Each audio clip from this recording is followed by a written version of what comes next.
Hey y'all, I want to talk about recruiting. I love recruiting. I don't think it is hard. Tell yourself that every day, by the way. Recruiting is not hard. And I want to dive into this for just a second. But before I dive into tips, I want to tell you a little bit about some of the girls that I've recruited and how I have recruited them. One of them was, her name was Callie Beal. She was, no joke, I can't remember if she was first or second, but she was like top 3 for sure dream teamers. When I wrote out my list, when I very first started, my list of 100, she was one of the first ones. And the reasons were lots of things, because I knew she was competitive. I knew she was an athlete. Therefore, I knew she would do great in an industry like this. I loved her personality. I wanted to hang out with her more. We're both moms.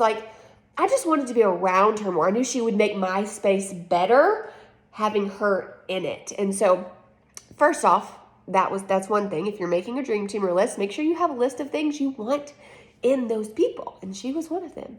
And so I started by reconnecting with her. You guys, that is like tip number 1. Don't just go start messaging random people. Connect with them. Be a real person for a second. And so I started reconnecting with her, and I started following her on Instagram, and I literally started making the smoothies she was telling me to make. And I would tell her about it. And then I saw her travels, and I was like, I want her to do this so bad. And so I invited her to something. I started the whole thing by just inviting her to an event. She politely, I don't think she maybe responded to the first one. And then I invited her again, and I did it a different way. And she said she would come, but she'll even tell you she didn't come. And it was a Facebook event. And then eventually I led with the business and told her that I knew she could do this. I knew that she could be in Hawaii one day, or Mexico right now, which, by the way, she's about to her first trip. And I just asked her if I could send her some stuff, some samples, some stuff that I felt like would be really helpful for her to read and get her hands on. And I'll never forget her message. She said, I applaud your hustle. Here's my address. And you guys, recruiting, if I would have just come to her and said, hey, we haven't talked in a million years, you want to try PlugFest? She would have been like, heck no. But I had to reconnect with her, okay? And back then, honestly, there wasn't even I didn't have a system for it. I genuinely did not feel comfortable messaging her without reconnecting with her after not talking to her for so many years. So there was that one. I have another girl named Taylor. I met her on a Facebook group, and I saw on there that she just had some really positive posts. So I added her, and I said, hey, I need more Christian moms in my circle. I'm adding you because I want you in it. And she was like, great, I need more Christian moms and positivity too. We became friends, and we found out a lot of common interests. So through connecting with her very intentionally, I was commenting on a lot of her stuff on this Facebook group that we were in together. I was super active on her Facebook wall. I found out, my middle name is Taylor. Her first name was Taylor. Both of our kids' names were Anderson. She has the same birthday as my husband. All these random things, and even more than that since we've connected. Anyway, long story short, I saw on a group one time, she said, hey, I'm looking for a job from home. And I just messaged her, and I just said, hey, I just quit my corporate job. I have no idea if you've ever done network marketing before or if you have any experience with it, but I am so excited to be at home with my babies, and if that's something you want, I want to share it with you. And she politely said, no, I don't want to do any network marketing. I've done it before. I was burned really bad. And eventually I invited her to an event because I knew she would connect with Tamara Holloway's story. She did, and she signed up, and now she is Emerald. I want to tell you about a few more. One of my very first gold ambassadors, her name was Alex.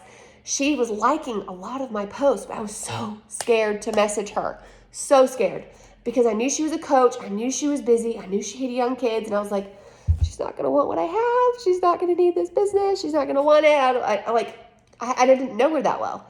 But she kept liking my stuff. And when people like your stuff, you guys, that is an entrance to saying, I can see what you're posting. I'm reading it. I like you. I like it. And so when she finally, one day I was like, hey, I can't remember the exact message, but I was just like, I've seen you've been liking a lot of my stuff. I know you through my mom. I've never actually met you, but I've been wanting to message you about this for a while. I've just been too chicken to do it. Have you ever tried Plexus before, or have you thought about trying it? Like, shoot me straight. And she messaged me back. She said, I have been thinking about trying it. Your story really resonated with me. I have a lot of the same issues as you do, and I want to talk about it. Okay? So honesty for that tip is be honest. Say exactly what's on your mind. Say exactly what's on your heart. You do not have to have this fluffy, perfect message all the time. Okay? So when you see an entrance, take it. And if the conversation gets weird or they're like, no, thank you, y'all do not stop right there. Don't just let that fly. Okay, keep going. Okay, that's cool. No big deal. How are your girls? I would love to get to know you more. Let's go to the park sometime. Can we get coffee? Like, keep it going. Be a real person for a second, okay? And then there's plenty of people, you guys, I have just messaged. But when I message people, there is an intent.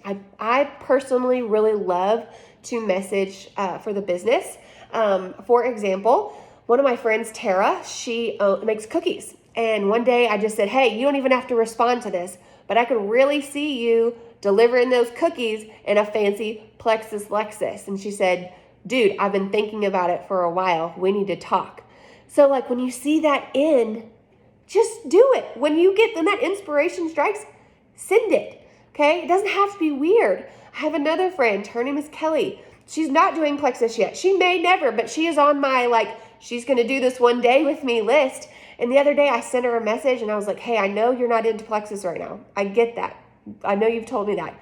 But just promise me something. The day you start looking into doing something like this from home, or the day you want to start traveling way more, promise me that you'll message me, because I'm not going to quit on you, because I know that if you ever decided to do this, you would crush it. And she said, girl, you are top of my list if I ever decide to. Thank you for the compliment. Okay? So, all that to say, do not overcomplicate this. And I will tell you, this is a business. And the more people you connect with and talk to and are intentional with, the more people you will sign up. Prospecting is not hard if you are making it about them and not you. Let me say that again. Prospecting and recruiting is not hard if you are making it about them and not about you all the time. Sometimes we got to have our goals over here and realize I need to go connect with 100 people this week. I need to actually go be intentional about sending happy birthday messages. That every single person that likes my post, I need to get real happy about the fact that they just said, hey, I like what you're posting, and just go ask them if they want more information. Go compliment people that you know would be incredible at this, or that you see that are struggling, and say, hey, listen, I don't know if you need what I have, but if you've ever thought about doing something from home, I want to be your person, because this has been a gift and I want to share it with you. So do not get weird. The last couple things I'm going to say are always end in a question. You gotta end it in a question. Unless you start the message with, you don't have to respond to this, like I did with my friend Tara. You have to end in a question. Have you ever thought about doing something like this from home? Have you ever tried Plexus? End in a question, y'all, okay? And then just don't be weird. Don't be salesy. Nobody wants a salesperson, but I can promise you the person that is growing a lot, they are adding value to a lot of people. They are connecting with a lot of people online and in person, and they are doing it a lot. This is a numbers game at the end of the day. I don't care who tells you that you have to go service over sales and all this stuff.